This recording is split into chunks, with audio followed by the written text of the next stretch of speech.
Dear student, how are you? I hope you will be safe at your home. So guys, listen me very carefully. पिछली class में आप लोगों ने पढ़ा है halo alkane, mono halo alkane पढ़ चुके हो, उसके रासायनिक प्रॉपर्टीज आप पढ़ चुके हो। अब अपन यहां पढ़ेंगे die halo alkane. Die halo alkane, ठीक है।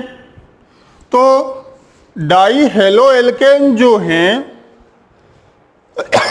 डेफिनेशन तो अपन बना सकते हैं इजीली, और आपकी बुक में डाई हेलोजन व्युत्पन्न भी दिया हुआ है, तो मैं दोनों ही बता देता हूं।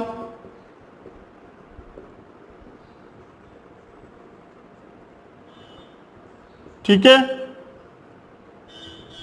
तो डाई हेलोजन व्युत्पन्न, इसकी डेफिनेशन तो अपन बना देंगे इजीली।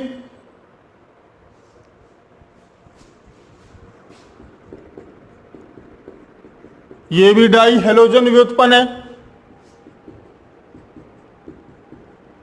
ये भी डाई हेलोजन व्युत्पन्न है, ये डाई हेलो एल्केन भी है। समझ रहे हो बात को? तो इजीली आप इनकी डेफिनेशन दे सकते हो। डाई हेलोजन व्युत्पन्न अपन किसे कहेंगे? हाइड्रोकार्बन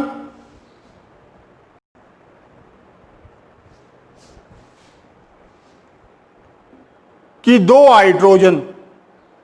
हाइड्रोजन परमाणुओं को दो हेलोजनों द्वारा प्रतिस्थापित करने पर प्राप्त यौगिक डाई हेलोजन व्युत्पन्न कहलाता है।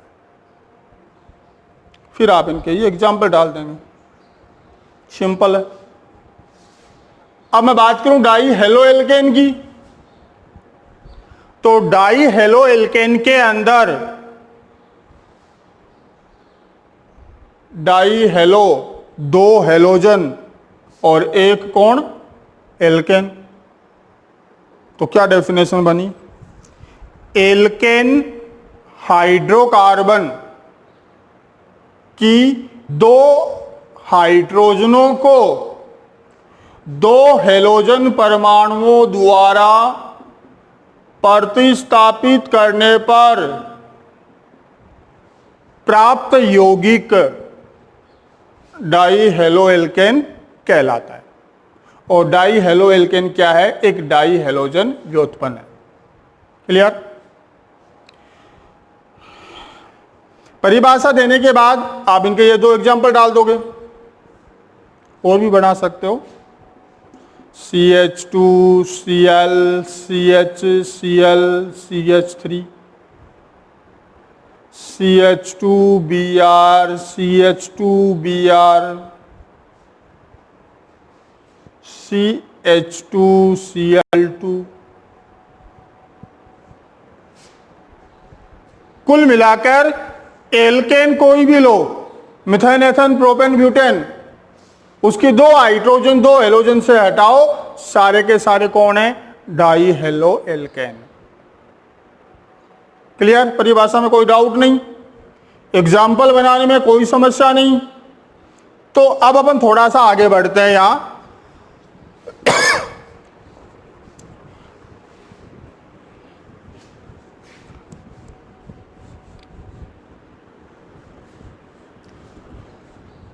आगे बढ़ने की अगर मैं बात करूं, तो जो डाई हेलो एल्केन है,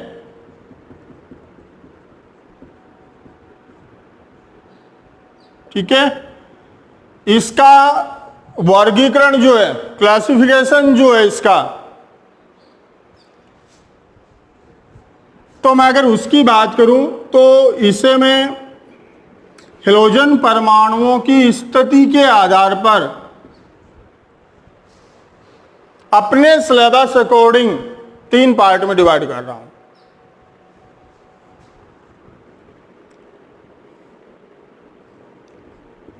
जैम डाई हेलाइड,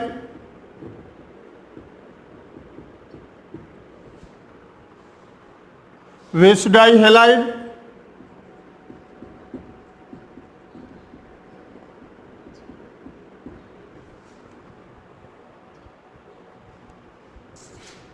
और alpha omega die halide.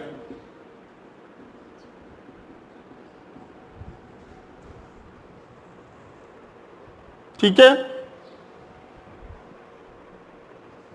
Jam die halide जो है इसके अंदर बच्चों होना क्या है कि दोनों हेलोजन परमाणु एक ही कार्बन पर प्रेजेंट होंगे।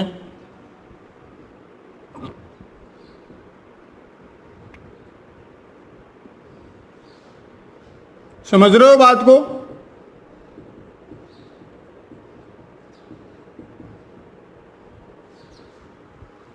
डाइक्लोरोमेथेन, डाइक्लोरोएथेन, 1,1 डाइक्लोरोएथेन, 2,2 डाइक्लोरोप्रोपेन,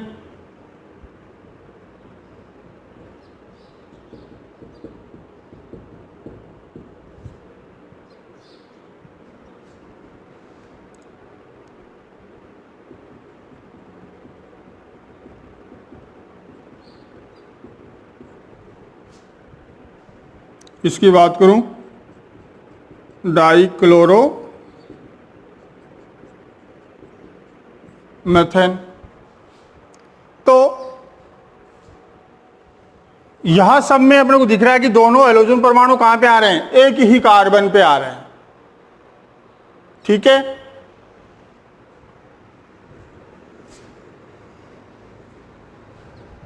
अब इसकी डेफिनेशन आप बना सकते हो। किसका वर्गीकरण है ये? डाई हेलो एल्केन का है। विशेषता क्या है इसमें? भाई ये भी डाई हेलो एल्केन का ही पार्ट है, मतलब एक डाई हेलो एल्केन ही है। ये भी डाई हेलो एल्केन है, ये भी डाई हेलो एल्केन है। समानता तो इनमें ये है कि दोनों सभी में दो दो हेलोजन है, इसलिए डाई हेलो एल्केन है। डिफरेंस कहां पे है? यहां का डिफरेंस है कि दोनों हेलोजन परमाणु कहां हैं? एक ही कार्बन पे हैं। अगर मैं इनकी बात करूं तो दोनों हेलोजन परमाणु कहां पे आने हैं? दो नजदीकी कार्बन पर आने हैं।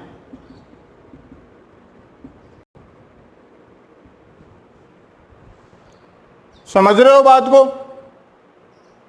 और अगर मैं इनकी बात करूं तो जो दोनों हेलोजन परमाणु हैं वो पहले और लास्ट कार्बन पे आने हैं।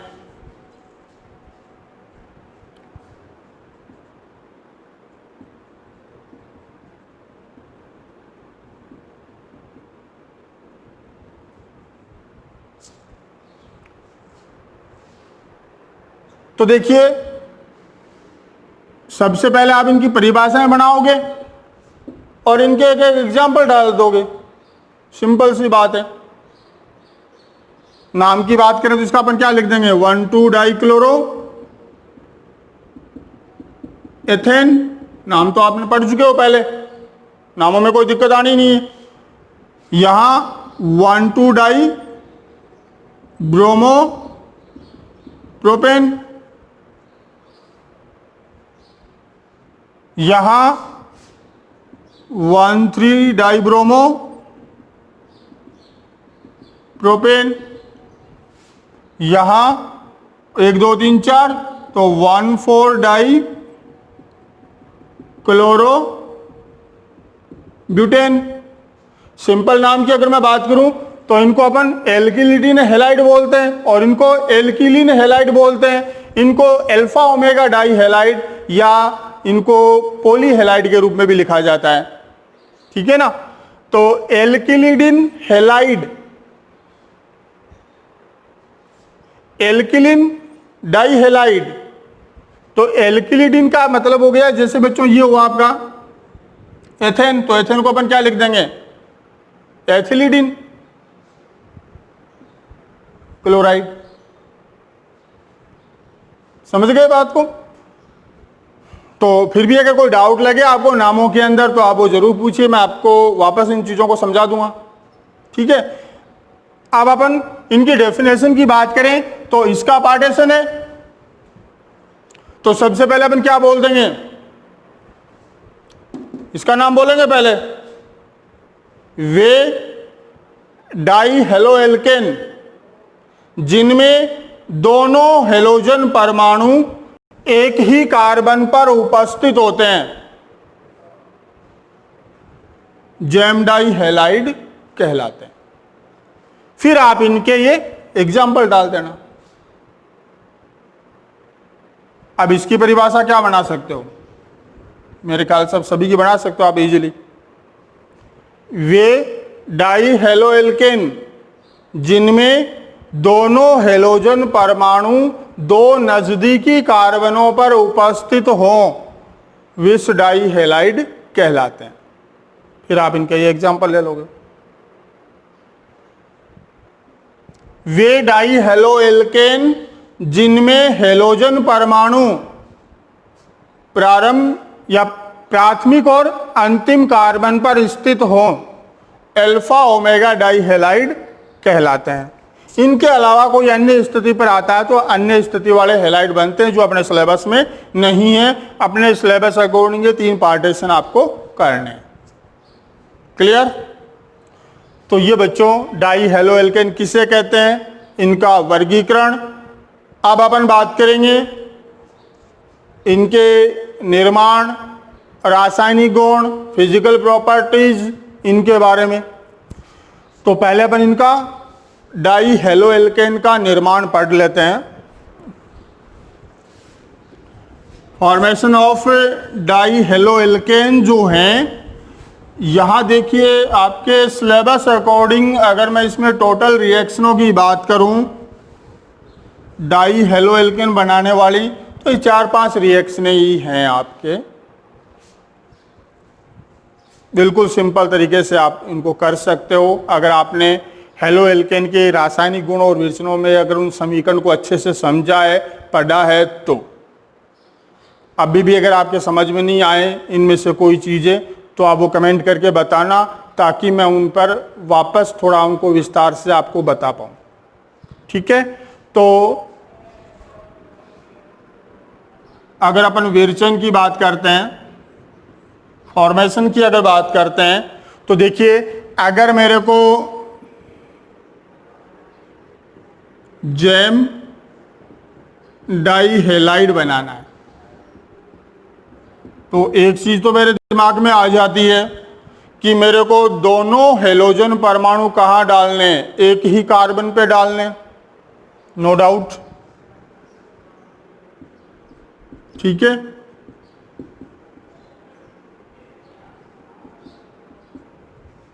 चाहे वो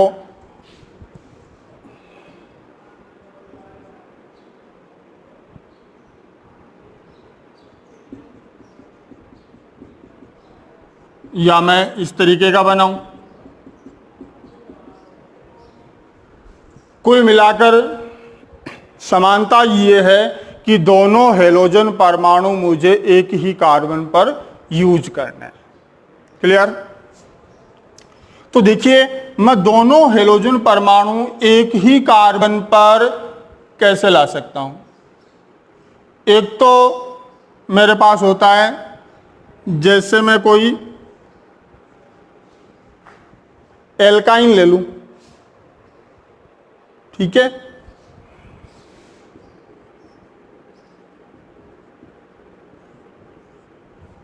अब एल्काइन का मतलब हो गया CH ट्रिपल बॉन्ड CH, सरलतम सदस्य की मैं बात करूं, या फिर कोई थोड़ा और बड़ा सदस्य लेना चाहूं इसका।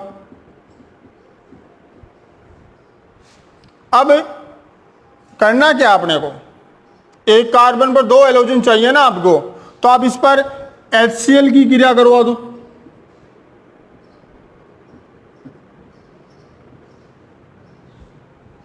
इसी पर आप HBr की रिएक्शन भी डाल सकते हो, यहां पेरोक्साइड यूज करके। समझ याद आ रहा कुछ? पेरोक्साइड करूंगा तो प्रति मार्कोनिकोव नियम, ये चलूंगा तो मार्कोनिकोव नियम। तो यहां तो नियम लगाने की मेरे को जरूरत भी नहीं है। एक जगह मैं क्या करूंगा, H जोड़ूंगा और एक जगह Cl जोड़ूंगा, तो इसमें डबल कर देता हूं। ठीक है? तो 2 H आ जाएंगे एक कार्बन पे और यहाँ 2 हेलोजन आ जाएंगे। सिमिलर यहाँ मार्कोनिकोफ नियम लगेगा। मार्कोनिकोफ नियम क्या कहता है? हाइड्रोजन वहाँ जोड़ेंगे जहाँ ज़्यादा हाइड्रोजन हो और हेलोजन जोड़ेंगे जहाँ पे कम हाइड्रोजन हो। तो इसका मतलब अपना हेलोजन जुड़ेगा इस कार्बन पर, हाइड्रोजन जुड़ेगी अपनी इस कार्बन पे। तो अपने पास क्या बन जाएगा? CH3, ये कंपाउंड आ जाएगा। प्रति मार्कोनिकोफ नियम अगर मैं करूंगा तो उसमें मेरे को क्या करना पड़ेगा? हाइड्रोजन मेरे को वहां जोड़नी है जहां कम हाइड्रोजन है।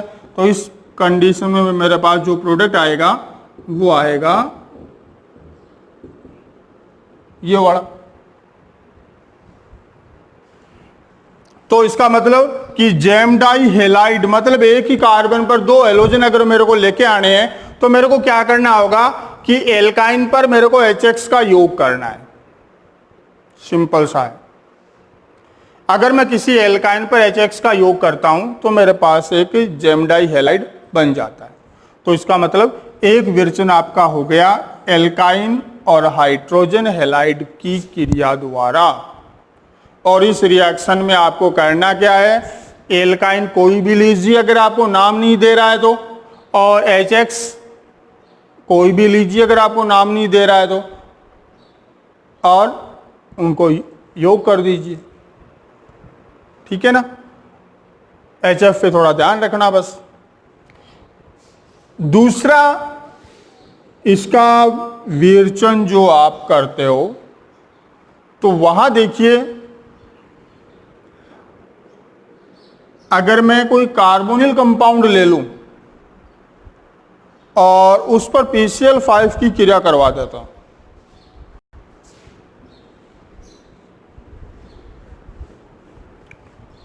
कार्बोनिल कंपाउंड की बात करूं मैं, अगर जैसे मैंने ले लिया RC double bond OH, aldehyde ले लिया या मैंने कोई कीटोन ले लिया। अब मैं इस पर क्रिया अगर PCl5 की करवा रहा हूं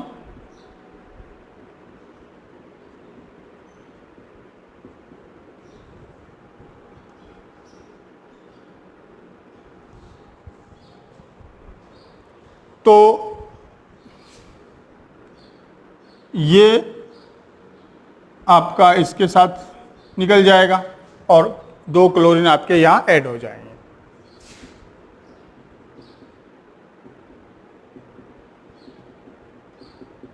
POCl3 बन जाएगा। सिमिलर सेम रिएक्शन आ जाएगी।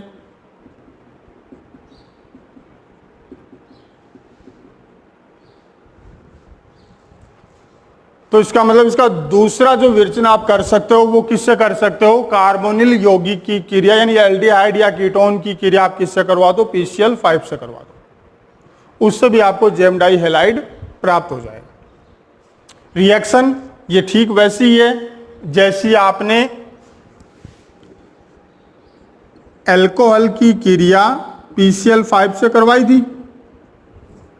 रिएक्शन O की आ रही है P पे, यहाँ Cl फ्री निकल रहा था, यहाँ से H फ्री हो रहा था, है ना? एल्कोहल वाले रिएक्शन में वहां मैंने आपको पूरी रिएक्शन बताई है वो।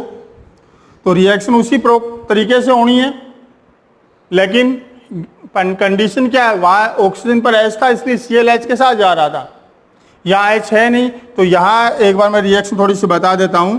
RC डबल बॉन्ड OH अगर मेरे पास है तो यहां देखिए बच्चों, ऑक्सीजन की रिएक्शन अगर इस फास्फोरस पे आ रही है, पाई बॉन्ड ब्रेक होगा।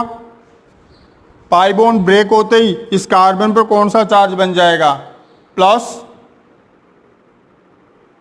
ठीक है, और यहां से फ्री कौन होगा?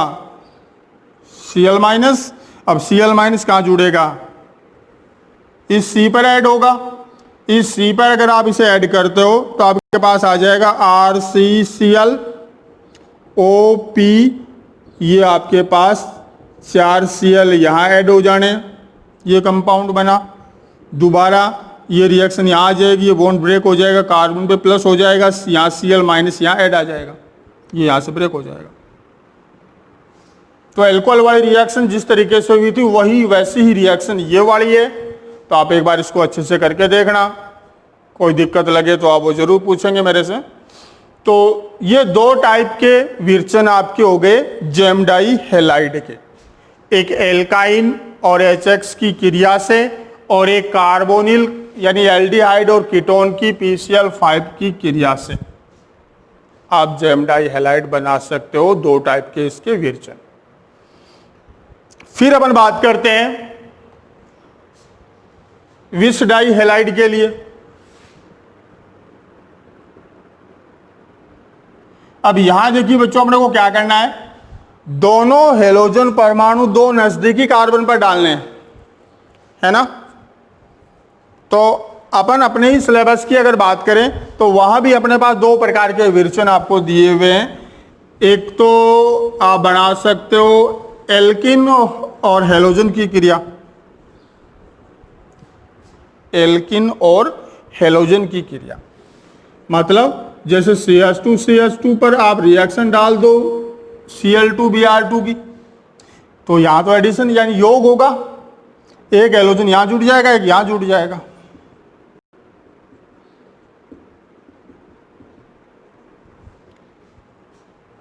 और बड़ी एल्कीन ले लेना अगर चाहो तो, एक क्लोरीन यहां आ जाएगा, एक यहां आ जाएगा, जोड़ना ही है बस, सिंपल सा है।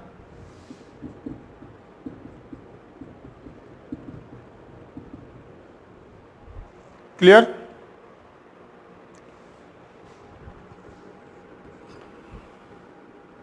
अगर मैं और ज्यादा दूसरा इसका विरचन की बात करूं तो इसमें आपको क्या करना है, ग्लाइकोल जो है, अब बात आती है ग्लाइकोल क्या है, दो नजदीकी कार्बन पर OH होना चाहिए, तो CH2OH CH2OH एथिलीन ग्लाइकोल।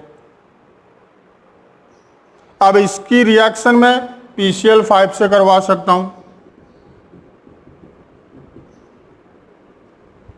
2 मोल लेके। ये वही रिएक्शन है जो एल्कोहल में, एल्कोहल से हेलो एल्किन बनाया था आपने PCl5 की क्रिया से। अभी अपन थोड़ी देर पहले यहाँ भी पढ़ाते समय भी थोड़ा बताया था मैंने आपको, रिएक्शन सेम यही प्रोसेस होगा। ऑक्सीजन का बॉन्ड आएगा P से, यहाँ Cl निकलेगा, यहाँ से H निकलेगा, HCl बार होगा, दोबारा बॉन्ड बनेगा P पे, अब की बार ये यहाँ से बाहर निकल जाएगा, Cl C पे आ जाएगा। ये मैं ऐसे इसलिए बता रहा हूँ क्योंकि ये रिएक्शन पूरी आप पढ़ चुके हो। हेलो एल्केन के निर्माण में एल्कोहल और PCl5 की क्रिया से जो आपने हेलो एल्केन बनाया था, सेम वही रिएक्शन है। फर्क इतना है, वहां पे एक OH था, एक PCl5 था, यहाँ 2 OH हैं तो 2 PCl5, तरीका वही है, प्रोडक्ट वैसे ही बनना है। तो यहाँ अपने पास क्या आ जाएगा, CH2Cl CH2Cl POCl3 और 2HCl। फिर भी आप करके देख लेना, वापस पूछना था तो कमेंट में लिख देना, मैं समीकरण को वापस बना के दे दूंगा। वही तरीका वही है, सेम समीकरण वैसे ही हो रही है। यानी कि ये रिएक्शन मान लो एक PCl5 की जैसे करवाओगे, फिर इसको छोड़ दो, इसकी PCl5 पे करवा दो, तो सेम वही रिएक्शन वही तरीका है। ठीक है। तो बच्चों विस डाई हैलाइड भी आपने दो तरीके से बना लिया, एक एल्किन पर हेलोजन की क्रिया से और दूसरा ग्लाइकोल और PCl5 की क्रिया से। 4 रिएक्शन हो गई आपकी। फिर अल्फा ओमेगा डाई हैलाइड जो है,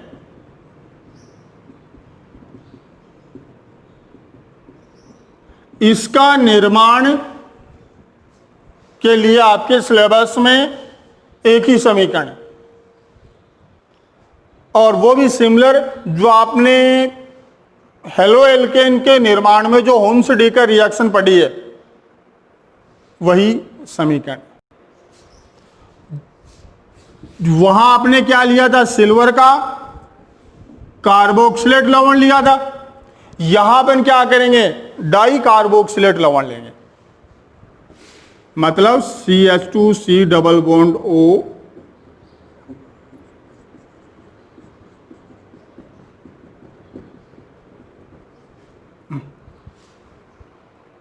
उसमें सिंगल था और यहां डबल लेंगे, रिएक्शन वैसी ही होनी है। Br2CCl4। तब अपन क्या कर रहे थे, यहां से CO2 बाहर निकाल रहे थे, एक ब्रोमीन जा रहा था सिल्वर के साथ और एक ब्रोमीन जा रहा था इस कार्बन पे, तो बस वही यहां करना अपने को, CH2Br, CH2CH2Br। जैसा काम यहां होगा वैसा यहां हो जाएगा। तो 2 मोल AgBr बाहर हो जाएगा और 2 मोल CO2 यहां से बाहर निकल जाएगा। तो ये बन जाएगा आपका अल्फा ओमेगा डाइहेलाइड। या आप जितने चाहो कार्बन बढ़ा सकते हो, उतने कार्बन आपके यहां बढ़ते जाएंगे। तो ये 5 टाइप के या 5 समीकरण आपके पास हैं जिनसे आप तीनों प्रकार के डाई हेलो एल्केन बना सकते हो। जेम डाई हैलाइड बनाने के लिए 2 समीकरण आपके पास हैं, एल्काइन और HX की क्रिया, दूसरा एल्डिहाइड कीटोन के साथ PCl5 की क्रिया।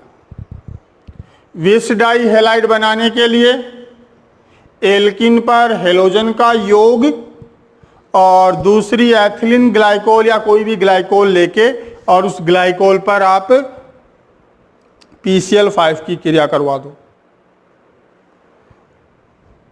और अल्फा ओमेगा बनाने के लिए आपके सिलेबस अकॉर्डिंग एक ही समीकरण दिया हुआ है कि आप डाई कार्बोक्सिलेट लेके सिल्वर का और उसकी CCl4 में ब्रोमीन के साथ क्रिया करवा दो। ठीक है, फिर इसके बाद अपने पास आता है इसके भौतिक गुण, फिजिकल प्रॉपर्टीज की। तो देखिए बच्चों, भौतिक गुणों की अगर अपन बात करें तो वहां मैं आपको बता चुका हूं पहले ही, वही 3-4 चीजें बतानी है आपको। ये रंगहीन है, मधुर गंध वाले हैं, जल के अंदर अविलेसिल, कार्बनिक विलायकों में विलेसिल, नंबर ऑफ कार्बन बढ़ने के साथ इनकी जल में विलेयता कम होनी है। गलनांक घनत्व द्रव्यमान पर डिपेंड करेगा, द्रव्यमान के समानुपाती आ जाएगा और शाखा के व्युत्क्रमानुपाती आ जाएगा। ठीक है, तो भौतिक गुणों में वो 3-4 चीजें आप लिख दोगे। इसके रासायनिक गुण,